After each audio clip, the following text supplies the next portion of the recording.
El asombroso coronel Doolittle.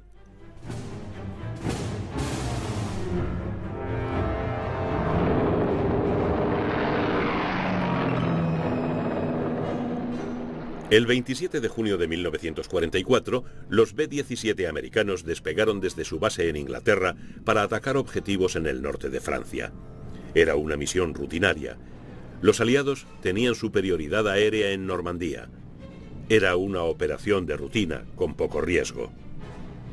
Pero a bordo de uno de los B-17 viajaba un pasajero muy poco frecuente, el general de brigada Arthur Bannerman, un hombre que conocía el mayor secreto aliado de la guerra. Bannerman no debía haber ido en aquel bombardero.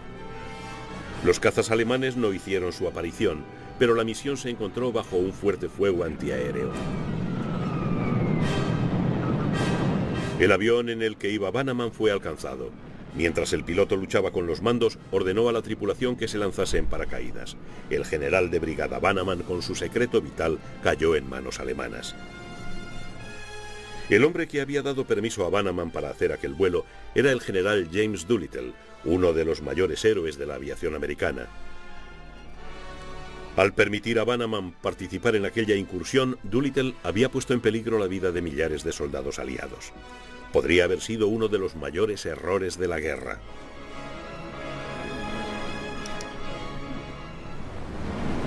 Casi 2 años antes, una fuerza operativa de portaaviones americanos navegaba en el mayor secreto, haciendo frente a un mar embravecido a 700 millas al este de Japón.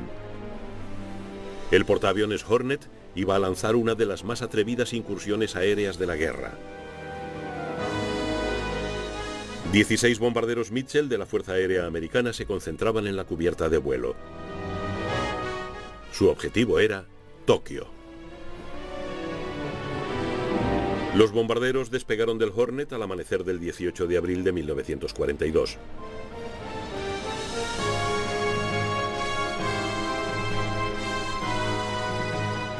Iban a entrar en la historia, pero antes tenían que llegar a territorio japonés.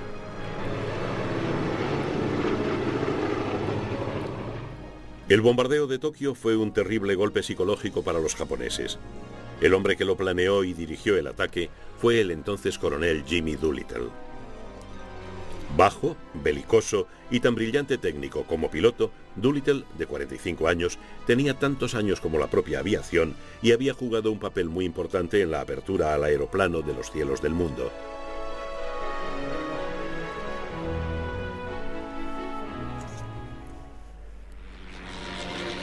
En los primeros años del siglo XX, el primer avión, de alas endeblemente sujetas, se había lanzado al aire. Al joven Doolittle le picó el gusanillo de la aviación. El estallido de la guerra en Europa en agosto de 1914 anunció una nueva era de la aviación, aunque esto no resultara aparente desde el primer momento.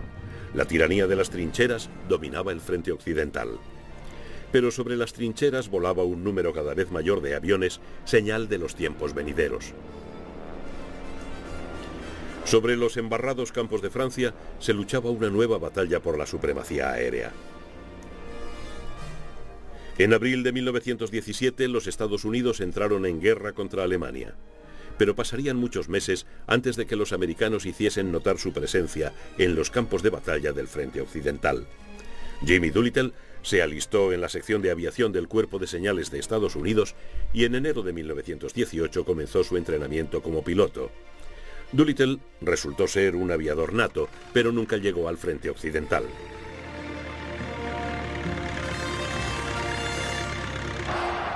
En noviembre de 1918, Alemania se rindió. La guerra que iba a acabar con todas las guerras había terminado. En los años que siguieron, las acrobacias sustituyeron a los combates sobre las trincheras.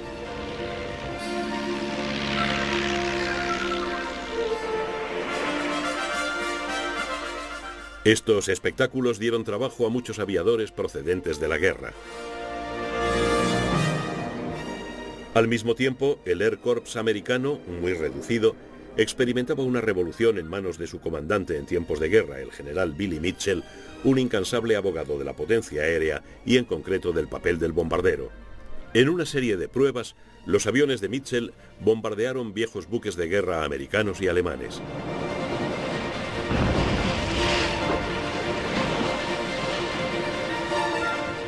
Mitchell creía que las guerras futuras se ganarían solamente con la aviación.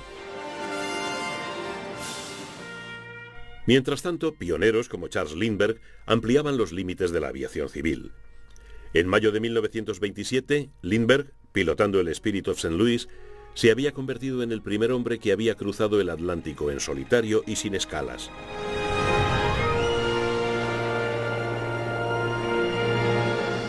Cinco años después, Amelia Earhart fue la primera mujer que emuló la gesta de Lindbergh. Entró a formar parte de una élite internacional de aviadores cuyos éxitos y récords iban a tener profundos resultados técnicos y comerciales. En ese grupo estaba Jimmy Doolittle. Doolittle permaneció en el Army Air Corps después de la guerra y se dedicó a batir récords.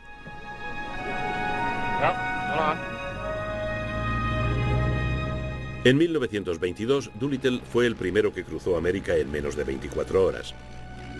9 años después, ahora como civil, rebajó ese récord a menos de 12 horas, de costa a costa en mediodía.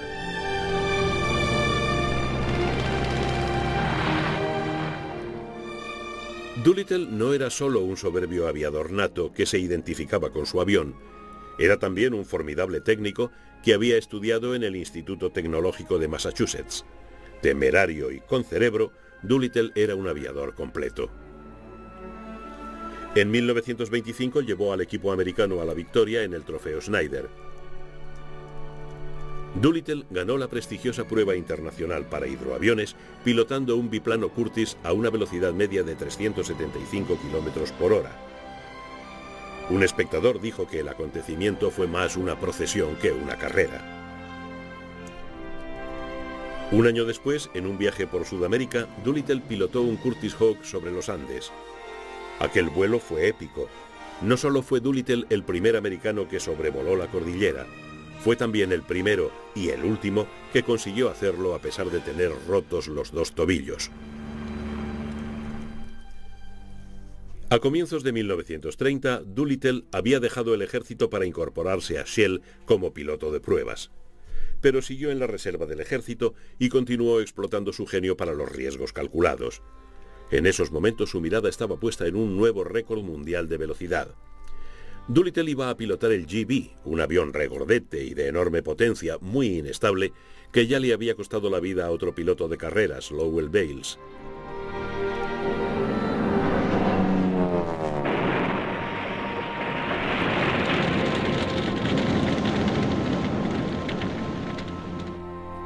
Doolittle no se amilanó.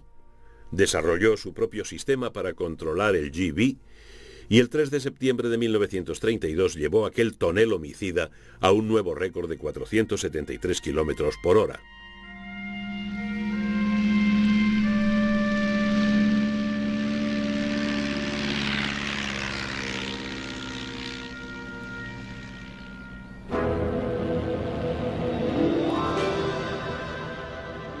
Doolittle había pasado suavemente de la vida militar a la civil, manteniéndose siempre en la primera línea de la tecnología de la aviación.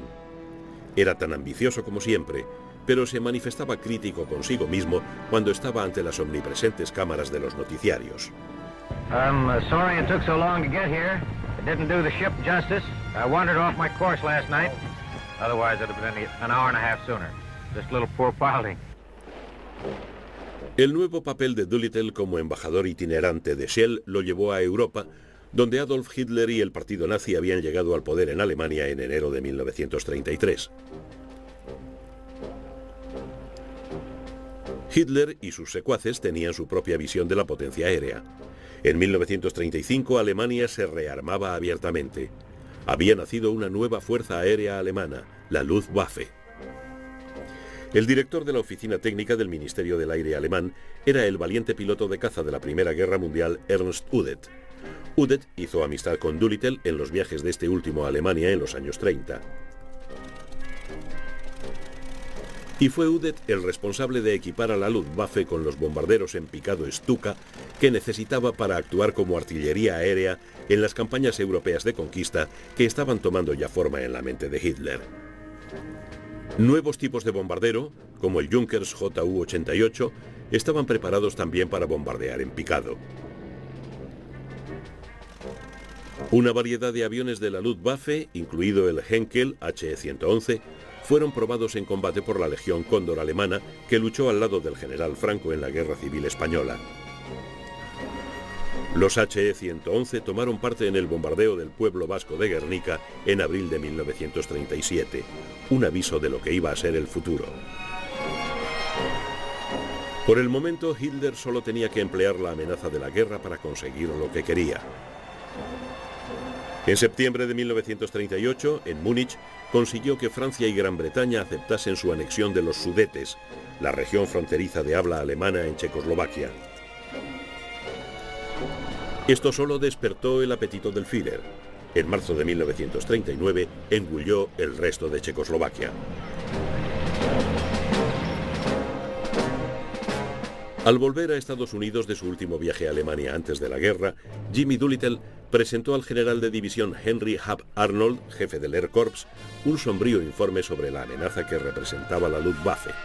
A continuación, ofreció a Arnold sus servicios en cualquier situación, militar o civil. Lamentándolo mucho, Arnold dijo a Doolittle que tendría que esperar. Pero Adolf Hitler no pensaba esperar. El 1 de septiembre de 1939, Alemania invadía Polonia. La Luftwaffe dominaba los cielos. La Fuerza Aérea Polaca fue destruida en pocos días. La conquista alemana de Polonia solo llevó 6 semanas. El verano de 1940 encontró al alto mando alemán en la costa francesa del Canal, preparándose para la invasión del sur de Inglaterra. Pero antes, la Luftwaffe tenía que arrastrar al comando de vuelo de la RAF a la batalla y destruirlo. En la batalla de Inglaterra, que duró de julio a octubre de 1940, la Luftwaffe, que había barrido a sus enemigos hasta el momento, fue derrotada por un estrecho pero decisivo margen. El curso de la batalla fue seguido con mucha atención por las fuerzas aéreas al otro lado del Atlántico, pero no hubo respiro para los británicos cuando se ganó la batalla. La batalla de Inglaterra fue seguida por incursiones nocturnas de bombardeo sobre Londres y las ciudades industriales británicas. El Blitz duraría hasta mayo de 1941. Acabó con las vidas de 40.000 civiles y destruyó o dañó 1 millón de hogares. En Estados Unidos, la participación en la guerra en Europa parecía solo una cuestión de tiempo. Pero América se enfrentaba a una vertiginosa expansión de sus fuerzas armadas que siguió al llamamiento a filas del otoño de 1940. En julio de aquel año, Jimmy Doolittle fue reclamado por la Fuerza Aérea.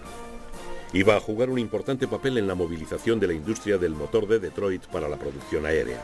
Al servicio aéreo americano no le faltaban hombres, sino aviones. En el verano de 1941, con América aún en paz, Doolittle llegó a Gran Bretaña en un viaje de investigación. Visitó fábricas aéreas y aeródromos. Doolittle y su equipo estudiaron los métodos operativos de mantenimiento y de reparación de la RAF. Quedaron impresionados por la convicción de sus colegas de que la guerra iba a ser larga y muy dura. Doolittle vio personalmente el nuevo cuatrimotor bombardero pesado, el arma estratégica diseñada para llevar la lucha hasta Alemania.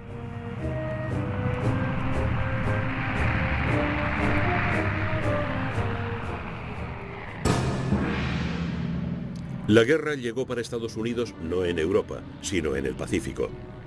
El 7 de diciembre de 1941, bombarderos y aviones torpederos escoltados por cazas atacaron la base de la flota americana del Pacífico en Pearl Harbor. En los 6 meses siguientes, los japoneses se hicieron con un extenso imperio en el Pacífico y el Extremo Oriente. En febrero del 42, la plaza fuerte británica de Singapur, eje de sus defensas en el lejano oriente, cayó en manos de los japoneses. Pero esta humillación era solo el preludio de la invasión japonesa de la vecina Birmania, que llevó a sus ejércitos hasta las fronteras de la India. Las fuerzas americanas que defendían Filipinas fueron arrolladas con la misma rapidez y brutalidad. Las últimas tropas americanas resistieron hasta mayo del 42. La eficacia y la crueldad de las fuerzas armadas japonesas habían sido gravemente subestimadas.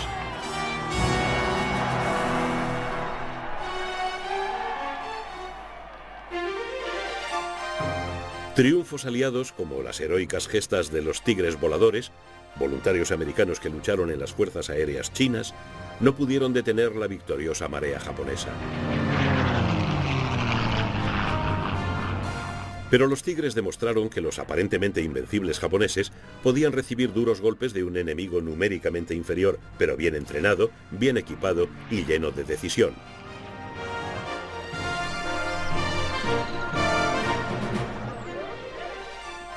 Entre las ruinas de la derrota estratégica, el presidente Roosevelt y sus jefes de Estado Mayor planeaban devolver el golpe contra el territorio japonés.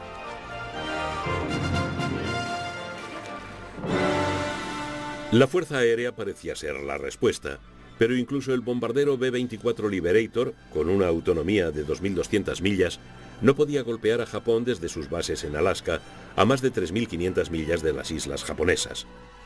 Pero el almirante Ernest King, comandante en jefe de la Armada Americana, tenía una solución para este problema aparentemente insoluble.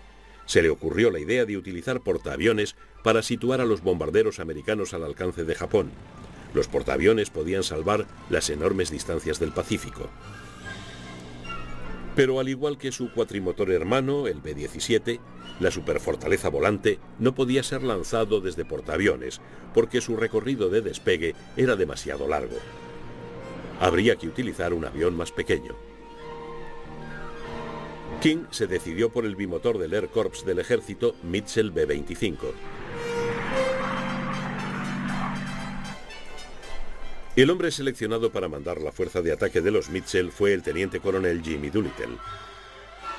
En marzo de 1942 reunió a 24 bombarderos Mitchell y a sus tripulaciones en Eglin Field, Florida. Allí practicaron el bombardeo y el despegue de sus aviones a plena carga en una franja de tan solo 150 metros. Las tripulaciones aún no tenían la menor idea de la naturaleza de su misión, pero Doolittle les imbuyó la creencia de que se estaban preparando para dar un golpe muy importante que podía hacer cambiar las cosas en el Pacífico. Al menos 10.000 personas estaban implicadas en la preparación de los Mitchell para su misión, desde planificadores aéreos de alto rango hasta mecánicos y las tripulaciones de los portaaviones. La operación, sin embargo, seguía siendo alto secreto.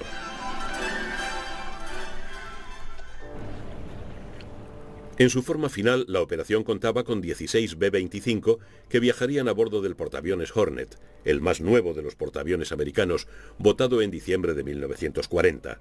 El Hornet zarparía de San Francisco y se reuniría en alta mar con otro portaaviones, el Enterprise. Al mando de la fuerza especial del Enterprise estaba el almirante William Bull Halsey. Llevaría esa fuerza hasta un punto a 550 millas de Japón. Desde allí despegarían los bombarderos. El objetivo principal era la capital japonesa, Tokio, pero B-25 individuales atacarían Nagoya, Osaka y Kobe. Después volarían hasta China para aterrizar en aeródromos próximos a la costa. Los bombarderos Mitchell, liberados de gran parte de su armamento defensivo para aumentar su autonomía, eran demasiado grandes para ir dentro y tuvieron que ser amarrados a la cubierta del Hornet. La fuerza especial del Hornet navegó hacia su cita con el Enterprise. A las 24 horas de zarpar de San Francisco, Doolittle reveló los detalles de su misión a las tripulaciones de los bombarderos. A los hombres encargados de atacar Tokio se les ordenó que bajo ningún concepto bombardearan el palacio del emperador Hirohito. Eso solamente enardecería la moral japonesa. El 13 de abril se reunieron los dos portaaviones y con Halsey al mando supremo pusieron rumbo a Tokio.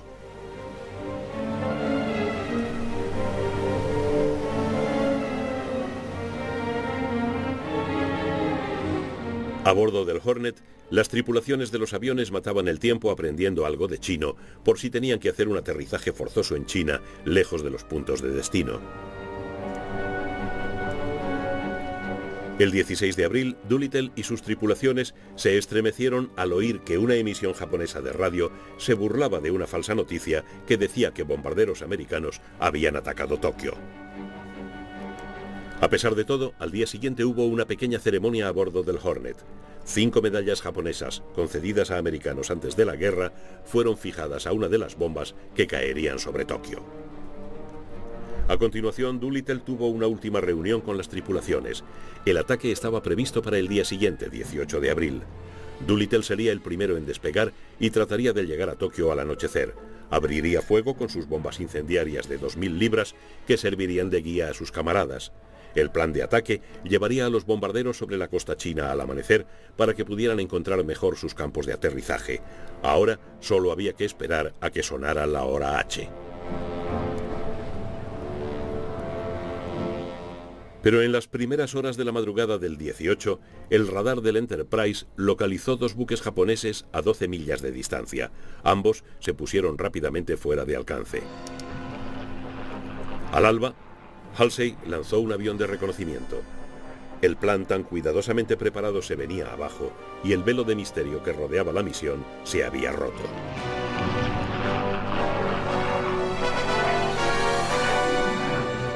Poco después se localizaron otros 2 buques japoneses muy próximos. Uno de ellos transmitió por radio a su base que había avistado a los portaaviones. Halsey ordenó hundir a los intrusos.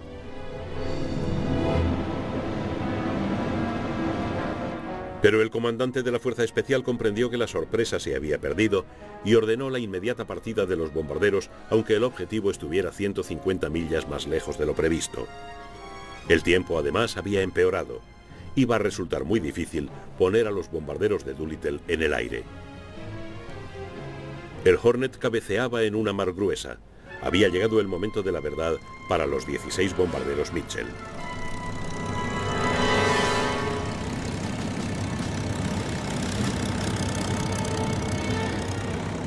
Hacia las 7:15, hora local, Doolittle se situó en posición para el despegue.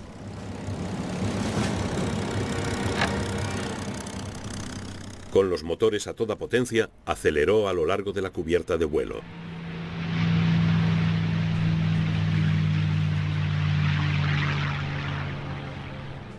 Cuando las olas hacían elevarse la proa del portaaviones, el bombardero de Doolittle se lanzó al aire. Más tranquilos, los 15 pilotos restantes comenzaron a despegar siguiendo los pasos de su jefe.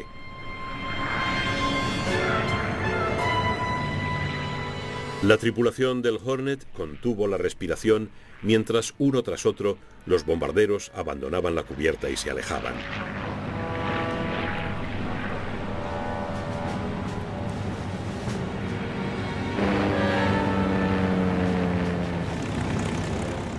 Los 16 bombarderos consiguieron despegar con seguridad.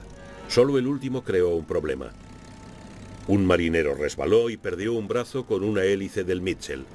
Desconcertado, el piloto puso los alerones en la posición equivocada, pero a pesar de eso consiguió despegar. Aclamados por todos, pusieron rumbo a Japón.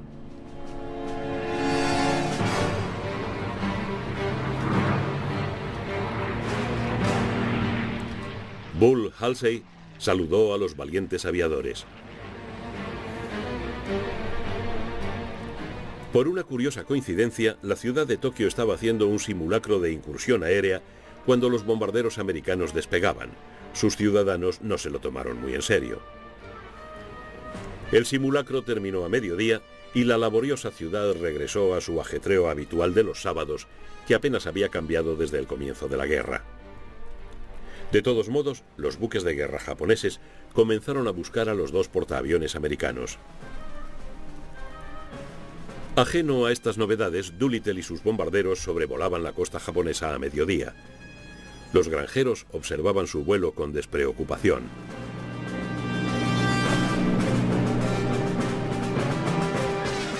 Un japonés que sí se sorprendió al verlos fue el primer ministro, el general Hideki Toyo. En aquellos momentos estaba volando rumbo a una base aérea y se cruzó con uno de los B-25 de Doolittle. Las bombas comenzaron a caer sobre Tokio a las 12:30. Hasta que explotaron sobre sus objetivos, la mayoría de los japoneses siguió pensando que aquellos bombarderos eran parte del simulacro de incursión. Pero había que pagar el precio del despegue prematuro. Los bombarderos se estaban quedando sin combustible. Después de soltar sus bombas, tenían que tomar el camino más corto hacia China, lo que significaba un aterrizaje de emergencia en un territorio ocupado por los japoneses. Para evitar esto, un avión voló hasta el puerto ruso de Vladivostok, donde la tripulación fue encarcelada. 8 tripulaciones que aterrizaron en China fueron capturadas y más tarde ejecutadas.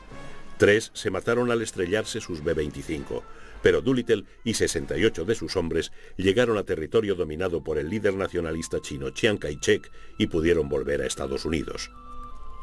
Cuando se dio a conocer la incursión, fue la primera buena noticia de la guerra para América. El presidente Roosevelt dio una conferencia de prensa, pero se negó a decir cómo habían llegado los bombarderos hasta Japón. El presidente dijo a los periodistas que la escuadrilla de Doolittle había partido de Shangri-La, el mítico reino al que habían hecho famoso la novela de James Hilton y la película de Frank Capra. A Doolittle y sus hombres se les recibió como a héroes. Por su valor y sus dotes de mando, Jimmy Doolittle recibió la más alta condecoración americana al valor, la Medalla de Honor del Congreso.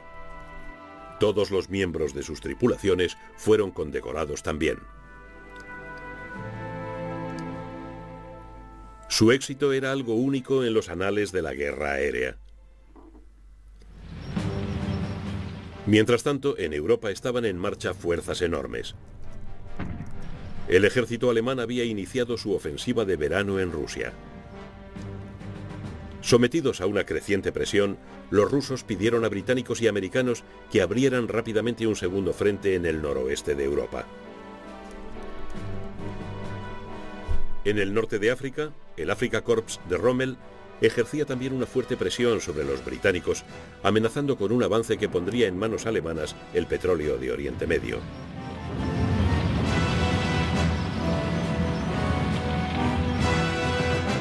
Al mismo tiempo, una fuerza de invasión aliada bajo el mando del general Dwight Eisenhower se preparaba para desembarcar en el África del Norte francesa para atrapar a Rommel entre esta fuerza de invasión y el 8º ejército británico del general Montgomery, que había comenzado a hacer retroceder a Rommel tras la victoria de El Alamein.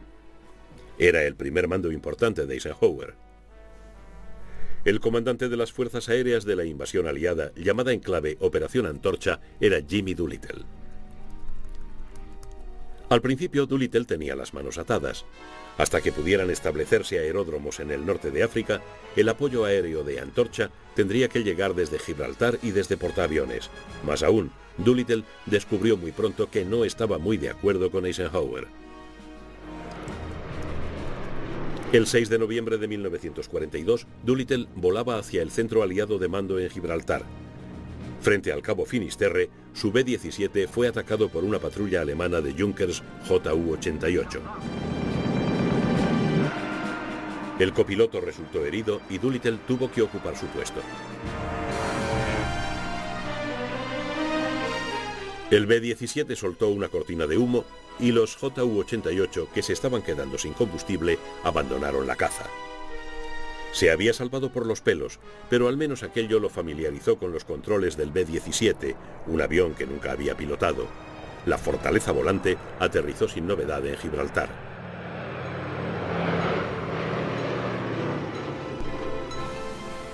Los desembarcos de Antorcha, la primera operación angloamericana de la guerra, se iniciaron el 8 de noviembre.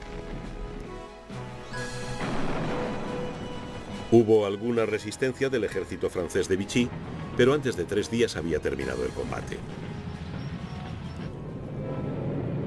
La 12ª Fuerza Aérea estableció su primera base cerca de Orán, en Argelia. No pasó mucho tiempo antes de que Doolittle se diera una vuelta con el nuevo Spitfire Mk-9.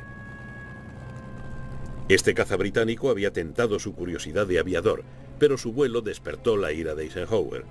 Le soltó una reprimenda a Doolittle y le dijo que podía escoger entre el ascenso a general de división o volar por ahí en busca de alemanes. Doolittle eligió el generalato.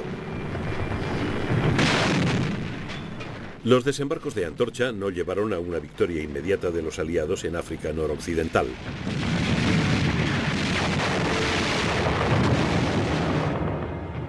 Británicos y americanos tuvieron que combatir duramente durante 5 meses, mientras el Afrika Korps se replegaba a fuertes posiciones defensivas en Túnez. La 12ª Fuerza Aérea había sido rebautizada como Fuerza Aérea Estratégica del África Noroeste, pero gastó la mayor parte de sus energías en misiones tácticas sobre el campo de batalla, y las restricciones de Eisenhower no impidieron a Doolittle continuar volando en esas misiones a pesar del riesgo personal que comportaban. Pero Doolittle era uno de los altos oficiales que conocían el mayor secreto de la guerra, la descodificación de las claves de Enigma por los aliados. Al continuar sus operaciones de vuelo, estaba poniendo en peligro una de las armas aliadas que más contribuyeron a ganar la guerra. Su amigo y colega, el general George Patton, compartía con él el gusto por la acción. Patton, Doolittle y Montgomery utilizaban Ultra, pero los dos americanos alarmaron al alto mando aliado al seguir exponiéndose a ser capturados. La actitud de Doolittle hacia la seguridad Ultra estuvo a punto de ocasionar un desastre. Los terrenos de Bletchley Park, una mansión campestre victoriana al norte de Londres, albergaban a los equipos de criptógrafos que tuvieron un importante papel en la victoria aliada. Estos barracones eran el campo de batalla de una guerra secreta en la que los criptógrafos desentrañaron el misterio de la máquina Enigma alemana. El suyo fue uno de los grandes triunfos técnicos de la guerra. La máquina Enigma parecía una máquina de escribir, pero había mucha diferencia. Al pulsar una tecla se iluminaba una letra sustitutoria en un panel sobre el teclado. Un complejo sistema de rotores y de cableado hacía que la sustitución pudiera producirse en 150 millones de formas.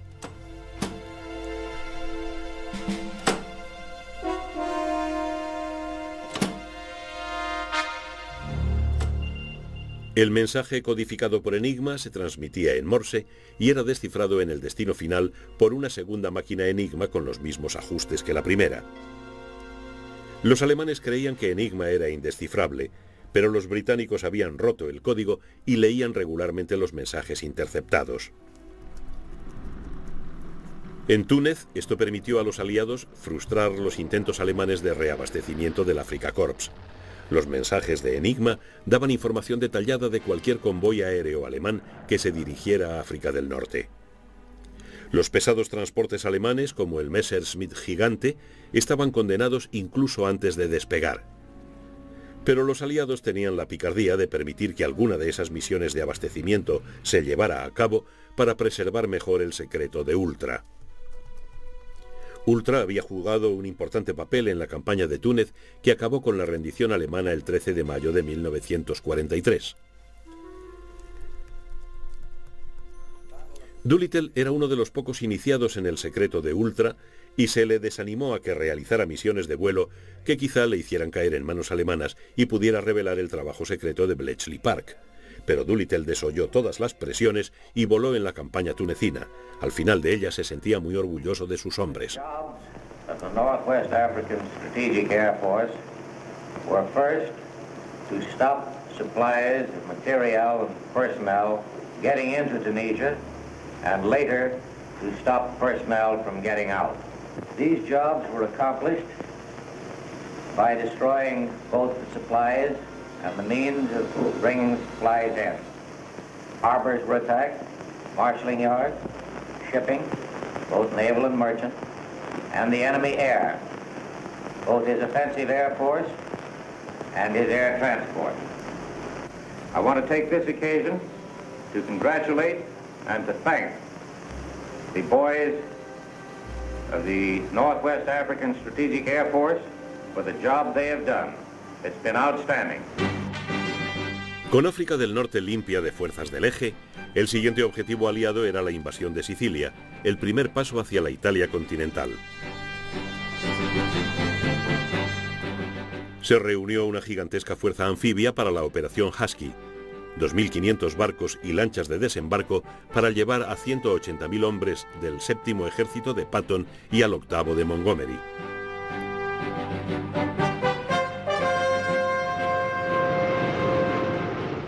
Como preparativo para Husky, La aviación aliada bombardeó durante un mes la isla Pantelleria, a 60 millas al sur de Sicilia, defendida por tropas alemanas e italianas. El cielo sobre Pantelleria se vio tan congestionado que los aviones aliados tenían que volar en círculo sobre el objetivo, esperando turno para soltar sus bombas. La isla fue ocupada por tropas aliadas el 11 de junio. Un mes después, los aliados desembarcaban en Sicilia.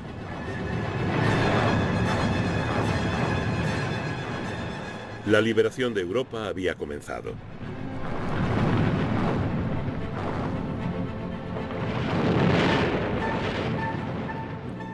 En la encarnizada batalla por la conquista de Sicilia, los bombarderos de Doolittle realizaron misiones contra la Italia continental.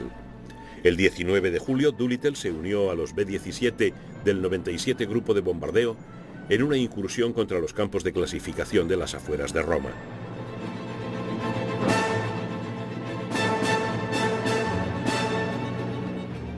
El éxito de esta incursión no solo interrumpió las líneas de abastecimiento del eje, sino que aceleró la caída del dictador italiano Benito Mussolini. La potencia aérea aliada podía golpear en el corazón de la capacidad bélica del enemigo. El 1 de agosto de 1943, 177 bombarderos B-24 de la 9ª Fuerza Aérea Americana atacaron los campos petrolíferos rumanos de Ploesti, centro vital del suministro de combustible para la aviación y el ejército alemanes. Se perdieron 50 bombarderos en su camino hacia el objetivo.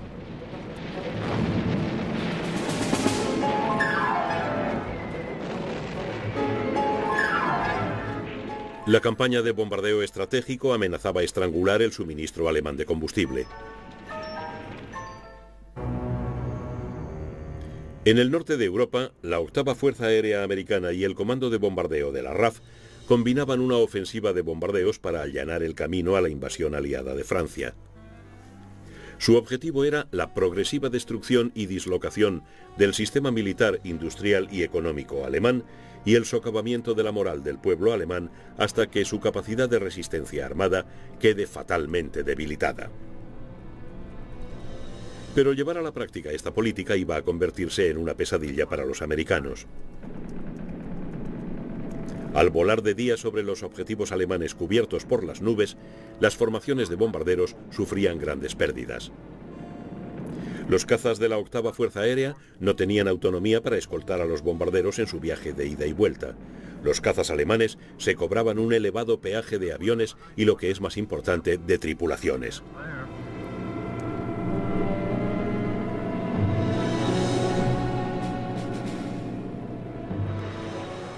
A finales del verano del 43, las pérdidas medias por misión en la 8ª Fuerza Aérea llegaron hasta un inaceptable 10%.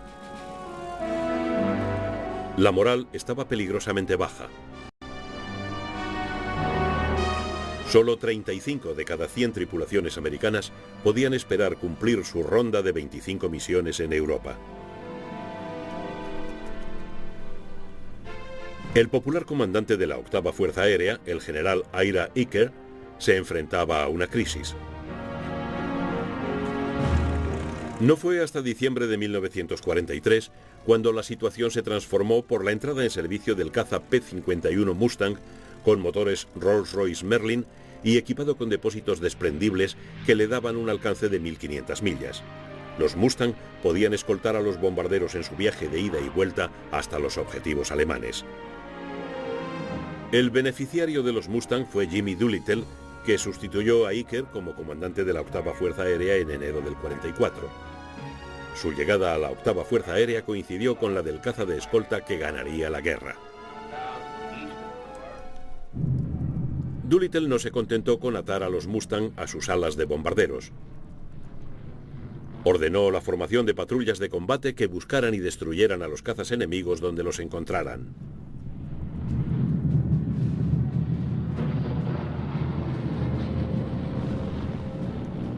La balanza de la guerra aérea, hasta entonces favorable a los alemanes, osciló a favor de los americanos.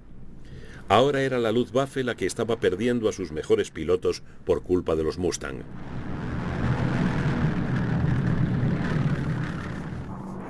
Como Doolittle dijo a su comandante de cazas, el general William Kepner, su misión es destruir la fuerza aérea alemana.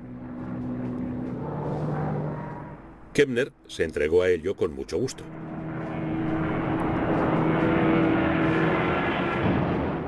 A los pilotos de los bombarderos de Doolittle no les hizo mucha gracia la táctica ni la decisión de su comandante de aumentar el número de misiones hasta 30. Algunos llamaron matador a su comandante, pero la que mataba de verdad era la Luftwaffe.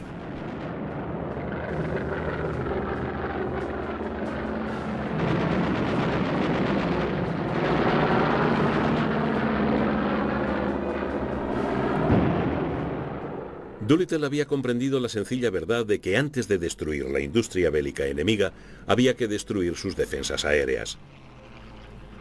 Es lo que hicieron los Mustang. Para sus pilotos, las nuevas tácticas resultaban excitantes. Descendías y veías los trenes o las gabarras en el río o instalaciones enemigas como aeródromos. Y donde podíamos encontrar un objetivo adecuado nos lanzábamos. Era como un juego.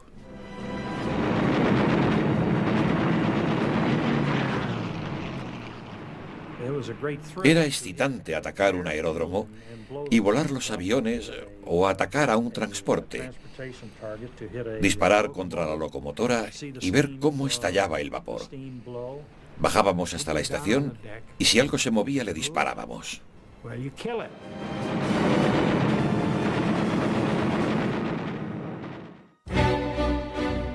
En junio de 1944, un viejo amigo de Doolittle, el general de brigada Arthur Bannerman, se unió a la 8ª Fuerza Aérea como jefe ayudante de inteligencia del Estado Mayor. En los años 30, Bannerman, ingeniero aeronáutico, se había hecho un experto en el desarrollo de la Fuerza Aérea alemana y había servido en Berlín como ayudante del agregado aéreo. Con algún retraso, la 8ª Fuerza Aérea se había dado cuenta de que la experiencia de Bannerman podía resultar útil. Voló a Inglaterra la víspera de la invasión de Normandía, el 5 de junio de 1944. La llegada de Bannerman coincidió con un gran esfuerzo de la 8ª Fuerza Aérea contra los lugares de lanzamiento de las bombas volantes alemanas V-1 en la costa francesa. Bannerman tuvo un importante papel en la selección de los objetivos y en las instrucciones. El propio Bannerman había sido introducido por Doolittle en el secreto de Ultra. Había pasado a formar parte del selecto grupo de oficiales que conocían la existencia y la importancia de Bletchley Park. Pero Bannerman no era de los que se contentan volando en un despacho. Pidió a Doolittle que le permitiera compartir la experiencia con los hombres a los que instruía. Bannerman había volado ya en misiones operativas, pero sentía la necesidad de volver a hacerlo. Le dijo a Doolittle que haría mejor su trabajo si tenía la ocasión de verlo con sus ojos. A pesar de las instrucciones específicas de que los oficiales que conocieran el secreto de Ultra no debían verse expuestos a riesgos innecesarios, Doolittle dio a Bannerman autorización para volar. Doolittle, el maestro de los riesgos calculados, debería haber retenido en tierra a su oficial de inteligencia, pero él mismo había participado en misiones después de conocer el secreto de Ultra. El B-17 de Bannerman, que llevaba el curioso nombre de Nightjar en Nan, voló hasta encontrarse bajo un fuerte fuego antiaéreo.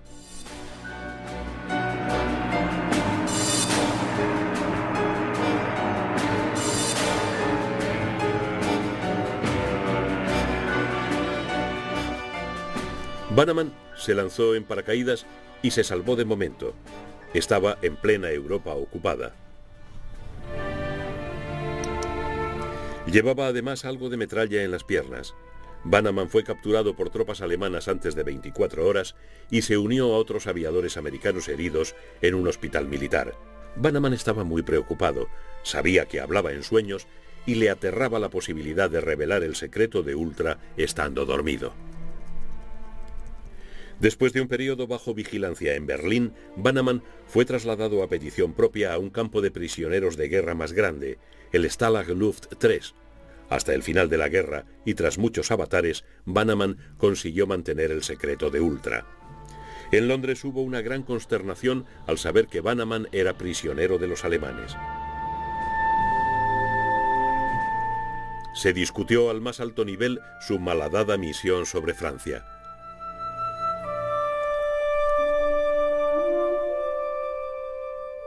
Doolittle se apresuró a cargar con la responsabilidad.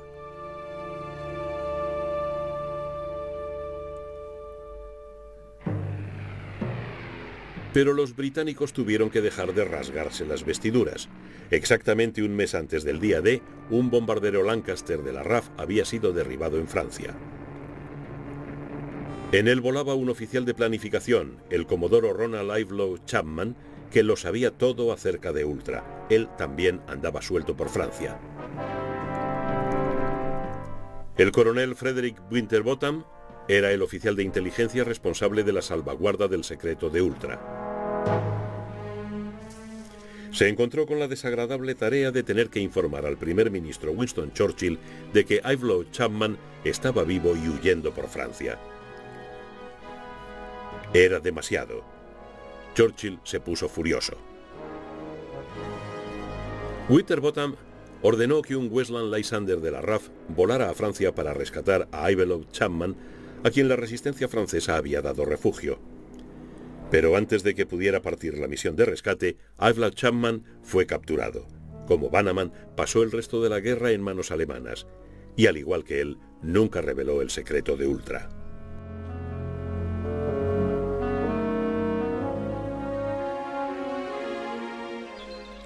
Hasta el fin de la guerra, el alto mando alemán siguió confiando en que el indescifrable código Enigma no había sido quebrantado por los británicos.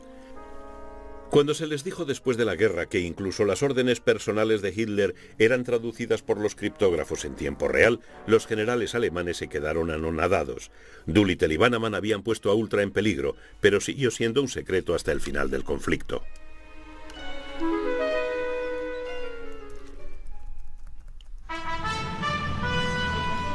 La capitulación del ejército alemán ante británicos y americanos en la primavera de 1945 fue rápida y total.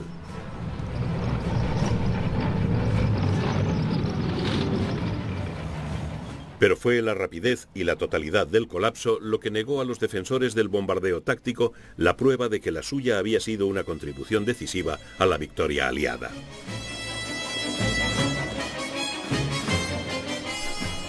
El 75% de las bombas de la octava Fuerza Aérea habían caído sobre Alemania después del día D, el momento en que la derrota alemana en el frente occidental era inevitable. A medida que la economía bélica alemana se desintegraba por la incesante presión ejercida por la ofensiva de bombardeos combinados, resultaba casi imposible distinguir cuáles habían sido los factores decisivos. Pero la ofensiva de bombardeos en la que Jimmy Doolittle jugó un papel clave había arrojado una sombra larga y mortífera sobre la Alemania de Adolf Hitler.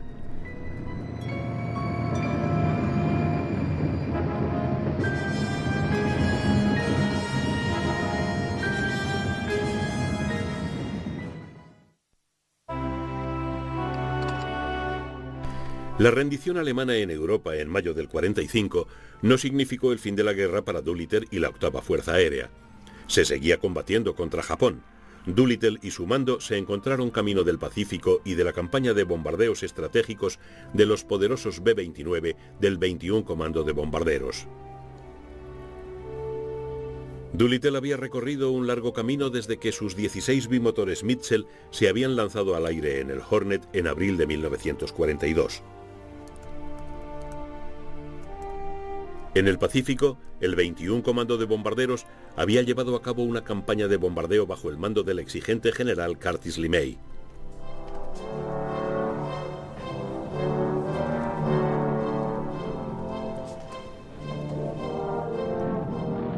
LeMay había subido sus bombarderos a la cubierta, los había cargado con bombas incendiarias y los había enviado de noche a sembrar la destrucción en las ciudades de Japón, densamente pobladas y fácilmente inflamables. Cuando la octava Fuerza Aérea estaba lista para entrar en la refriega, LeMay se había quedado ya sin objetivos a los que atacar. Los B-29 volaban ahora sin que nadie los molestase sobre las destrozadas ciudades de Japón. Sus escoltas habían barrido de los cielos hasta los últimos vestigios de los cazas enemigos. Los bombarderos parecían tener ya la victoria al alcance de la mano, pero fueron necesarias 2 bombas atómicas lanzadas en agosto de 1945 sobre Hiroshima y Nagasaki para obligar a los japoneses a la rendición. Las ruinas de las dos ciudades arrasadas fueron el sombrío anuncio de un nuevo mundo de poder en el aire.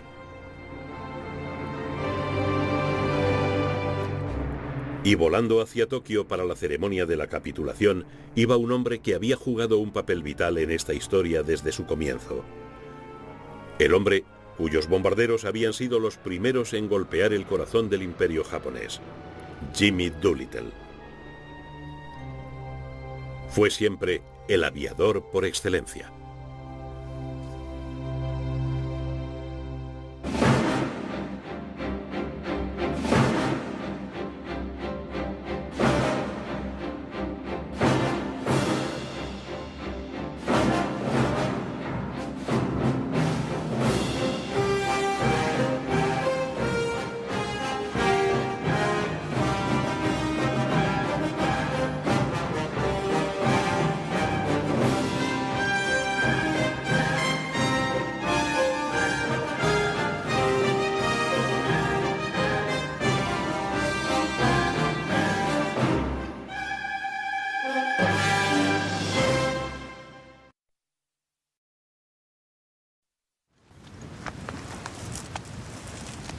El 10 de mayo de 1940, Winston Churchill se convirtió en primer ministro de Gran Bretaña.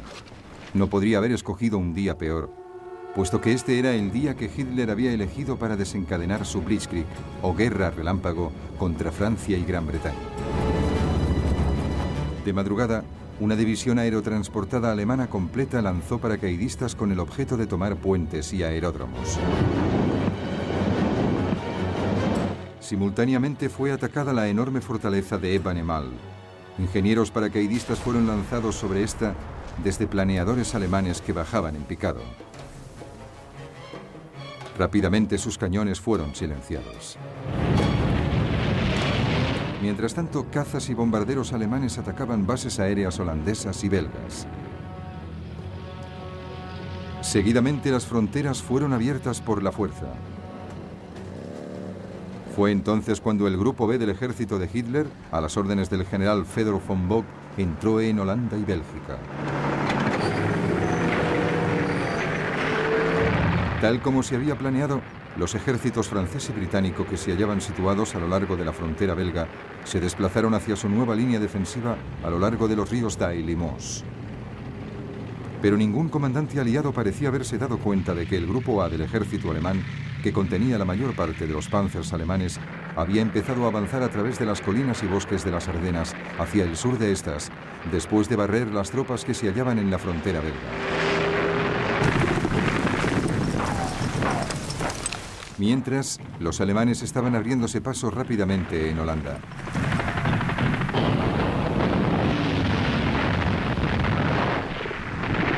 El obsoleto ejército holandés no podía equipararse a la muy afinada máquina de guerra alemana. Y se hallaba bajo un ataque aéreo intenso y continuado por parte de la Luftwaffe, que deambulaba libremente por los cielos sin hallar oposición alguna. El 14 de mayo, los alemanes exigían la rendición del puerto de Rotterdam.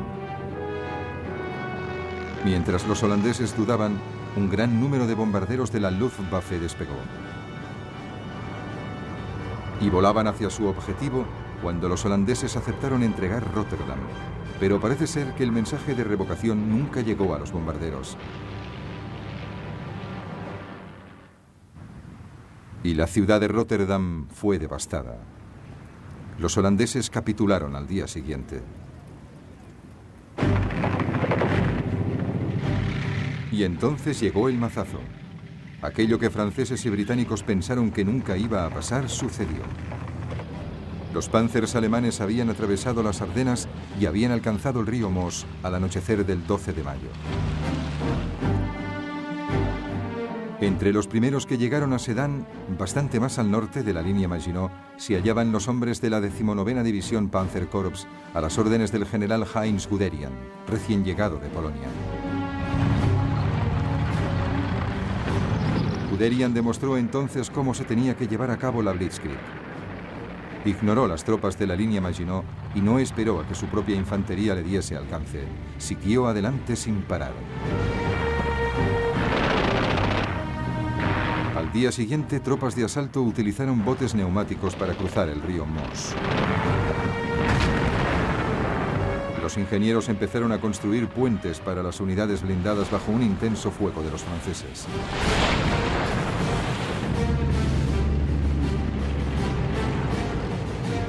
El día 14, los Panzers empezaron a cruzar el río. Aquella noche, la cabeza de puente de Guderian ya había avanzado 8 millas. Las tropas francesas, estancadas en la línea Maginot, estaban inmovilizadas sin poder intervenir. Los bombarderos aliados llevaron a cabo intentos desesperados para destruir los puentes alemanes.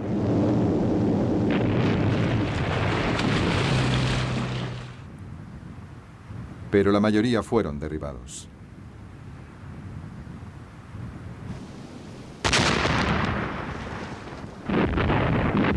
Todo esto sucedía mientras la artillería alemana golpeaba duramente las defensas francesas y los Stukas hacían su aparición rugiendo en el cielo. Tan solo 3 días después de haber lanzado el ataque, la defensa francesa que rodeaba Sedan se desmoronó. Los Panzers de Guderian empezaron a moverse a toda velocidad hacia el oeste. Al anochecer ya habían avanzado más de 40 millas por detrás del grupo norte de los ejércitos aliados. Estos habían aguantado firmemente en la línea d'Aille, pero ahora el comandante en jefe francés Maurice Gamelin se dio cuenta de que estaban a punto de ser rodeados. Ordenó que se replegasen. Esta decisión repentina de replegarse dejó perplejas a las tropas aliadas, que no tenían ni idea de lo que estaba sucediendo detrás suyo. Mientras se replegaban, se vieron entorpecidas en su movimiento por flujos crecientes de refugiados que obstruían las carreteras. Aquel mismo día, el primer ministro francés, Paul Reynaud, telefonió a Churchill para decirle: «Hemos sido derrotados, hemos perdido la batalla». Pero a pesar de toda la brillantez de la Blitzkrieg, los alemanes eran vulnerables. Al mismo tiempo que los Panzers avanzaban a toda velocidad hacia el oeste, iban abriendo un corredor cada vez más largo de tan solo unas pocas millas de ancho. Los aliados se dieron cuenta de que dicho espacio abierto por los Panzer podía ser utilizado para contraatacar. El grueso del ejército alemán aún dependía totalmente de la fuerza del caballo o de sus propios pies para el transporte, de tal suerte que la distancia entre los Panzers, que pasaban arrasándolo todo a su paso, y la infantería que lo seguía aumentaba en cuestión de horas. El 17 de mayo, el coronel Charles de Gaulle, comandante de una de las divisiones blindadas francesas recientemente formadas, llevó a cabo el primero de los 2 intentos de acortar la línea alemana cerca de Crécy. Pero el engorroso sistema de mando francés implicaba que las unidades eran enviadas a la batalla poco a poco y no en un frente ofensivo coordinado.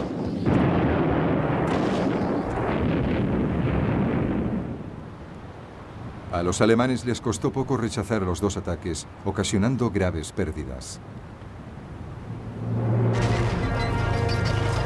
Guderian interpretó las órdenes de hacer un frente ofensivo coordinado de manera muy libre y siguió avanzando sin tenerlas en cuenta.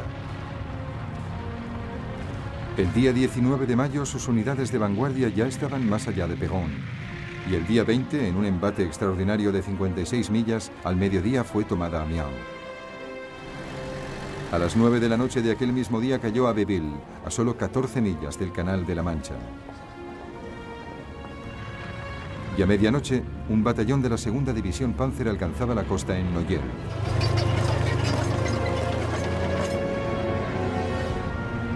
Los alemanes habían dividido el frente aliado en 2. Ahora todo dependía de si podrían defender este corredor largo y delgado o si los aliados podrían contraatacar.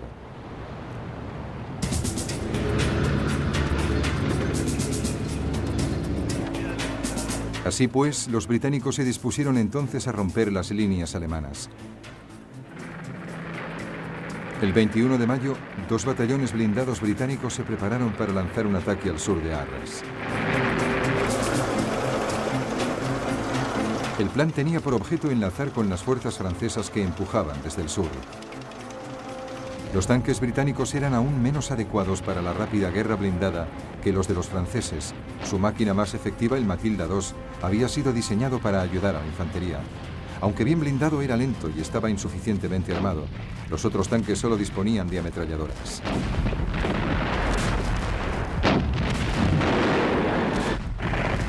A los alemanes les costó poco trabajo rechazar el ataque, pero a pesar de ello, el ataque tuvo su efecto. El alto mando alemán estaba cada vez más preocupado por sus extensas líneas de comunicación. Por el momento, el avance hacia el sur, hacia el interior de Francia, quedó a la espera de que la infantería se reuniese con las otras unidades. La prioridad era efectuar un viraje hacia el norte y eliminar la fuerza expedicionaria británica y el primer ejército francés que luchaba junto a ella. El 22 de mayo, Guderian y los Panzers iniciaron el ataque para destruir los ejércitos aliados. Por aquel entonces, estos se estaban retirando hacia los puertos de Boulogne, Calais y Dunkerque, pero estaban atrapados. El 23 de mayo, el general Alan Brooke, comandante del segundo cuerpo de ejército británico, escribía: «Solo un milagro podría salvar la fuerza expedicionaria británica». 2 días más tarde, los alemanes tomaban Boulogne.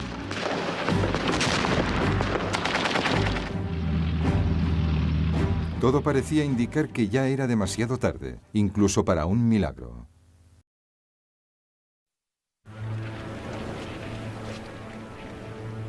El 25 de mayo de 1940 la situación de la Fuerza Expedicionaria Británica y del primer ejército francés era desesperada.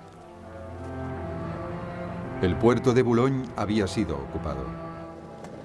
Las tropas alemanas habían aislado Calais. Los británicos estaban siendo forzados a replegarse hacia el puerto de Dunkerque. Lord Gord, el comandante británico, aconsejó a su gobierno que la única esperanza de salvar al menos una mínima parte de sus tropas era organizando una evacuación por mar.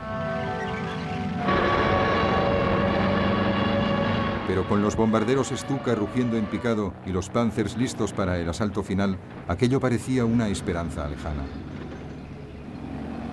Los británicos anticiparon que Dunkerque sería ocupada en un día. Sin que los británicos lo supiesen, Hitler y el alto mando alemán ya habían tomado una decisión que les salvaría de la aniquilación total.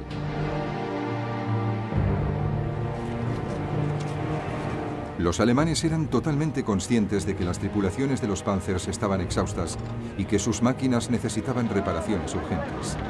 Los ataques de De Gaulle y los británicos habían fracasado, pero habían demostrado claramente cuán vulnerables eran las líneas de comunicación alemanas. Este era el punto más débil de la Blitzkrieg, la guerra relámpago. Así pues, el alto mando alemán tomó una decisión fatídica. Decidió detener el avance de los Panzers para protegerlos de mayores daños y esperar a que la infantería se aproximara. Solo entonces se procedería a liquidar la bolsa aliada de resistencia que rodeaba Dunkerque. Mientras, la Blitzkrieg y los Panzers descansaron. No avanzarían en 2 días, justo el tiempo necesario, especialmente para los británicos, para conseguir un poco más de ventaja para prepararse.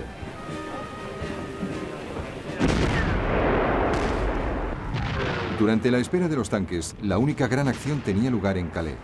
Allí, la guarnición británica se negó a rendirse, y la ciudad fue ocupada, pero solo después de 3 días de lucha sangrienta cuerpo a cuerpo.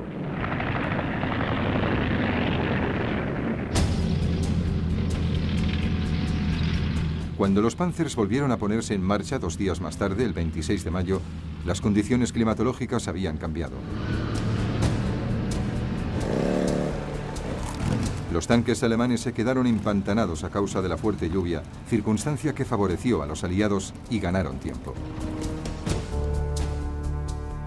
Así las cosas, el 26 de mayo a las 19:57, el vicealmirante Bertram Ramsay, alto oficial de la Marina al mando de Dover, recibió la señal de que podía poner en marcha la Operación Dinamo.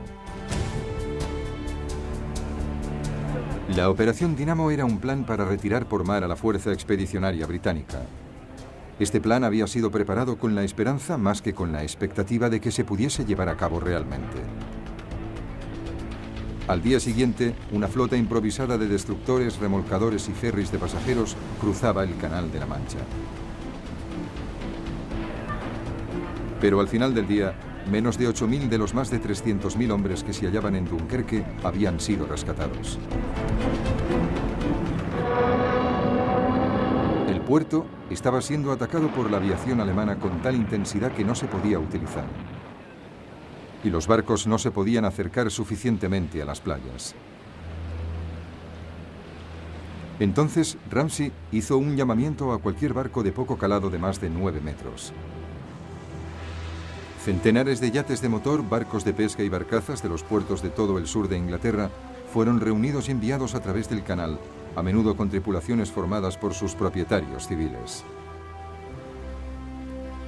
En el curso de la semana siguiente, las pequeñas embarcaciones trabajaron en las playas de Dunkerque, transportando soldados a los barcos más grandes que esperaban en alta mar para llevarlos a un lugar seguro. Durante todo este tiempo estuvieron sometidos a ataques aéreos constantes. Las fuerzas aéreas británicas enviaron todos los aviones de combate que tenían disponibles con el objeto de ahuyentar a la Luftwaffe.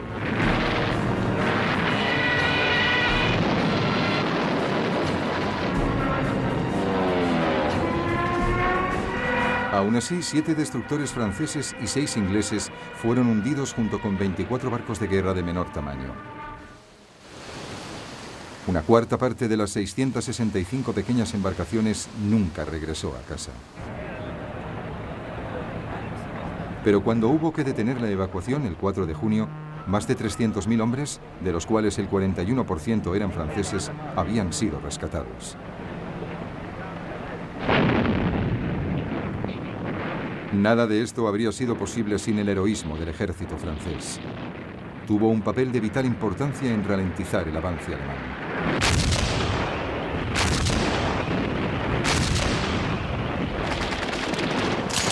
La retaguardia francesa no abandonó sus posiciones alrededor de Dunkerque hasta que los últimos barcos hubieron abandonado la playa. Un oficial británico la comparó con la última batalla de los espartanos en las Termópilas.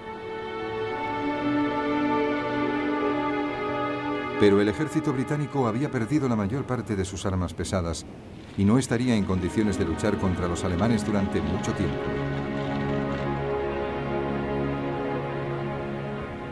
Francia tenía que seguir luchando, pero había perdido más de la mitad de su ejército. Para enfrentarse a ellos, los alemanes tenían 92 divisiones, incluido un número ingente de unidades blindadas. A las 4 de la madrugada del 5 de junio, un breve bombardeo dio comienzo a la destrucción final de Francia.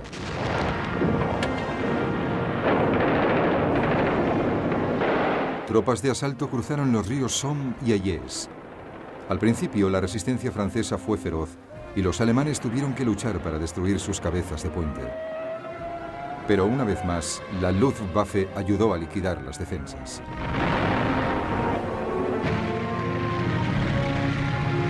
Rápidamente los Panzers avanzaron hacia el sur y el goteo de soldados franceses que se rendían se convirtió en una avalancha.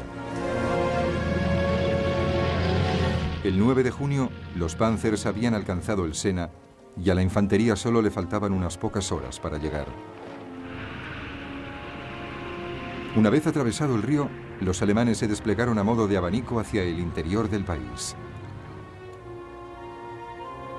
El 14 de junio, el ejército alemán entraba en París.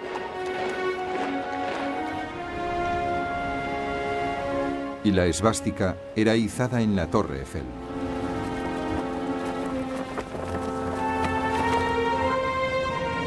Hitler había obtenido el premio que se le había escapado al Kaiser en 1914. Los parisinos solo podían mirar helados de espanto aquella ocupación. Durante el tiempo que duró la ocupación alemana, Winston Churchill efectuó 5 visitas al país intentando ofrecer apoyo a la resistencia francesa. El 16 de junio le llegó a ofrecer a Paul Reynaud una unión con Gran Bretaña si Francia se mantenía en la lucha. Pero ya era demasiado tarde. El gabinete de Reynaud rechazó la propuesta y el primer ministro dimitió aquella misma noche. Le sucedió el mariscal Philippe Pétain, que inmediatamente pidió un armisticio a los alemanes.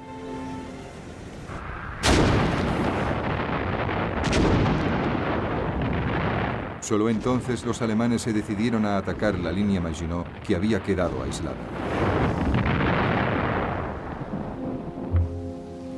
Después de un intenso bombardeo de artillería, los defensores franceses ofrecieron una resistencia simbólica antes de que las tropas alemanas ocupasen los fuertes.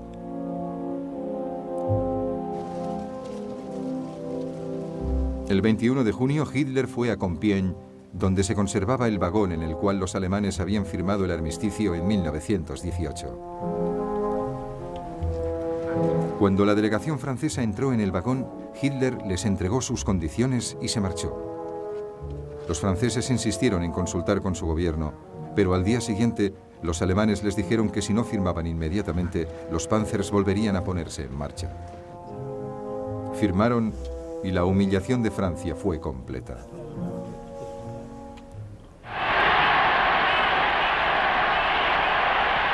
Para Hitler, su control de la Europa occidental parecía absoluto. Estaba seguro de que ahora Gran Bretaña buscaría la paz y de que pronto podría pasar a la fase siguiente de su plan general. Pero aunque la Blitzkrieg, la guerra relámpago, había obtenido mucho éxito y muy deprisa, ello no significaba que hubiese ganado la guerra. Los británicos, heridos y abatidos, habían huido para sobrevivir y poder luchar cuando llegara el momento.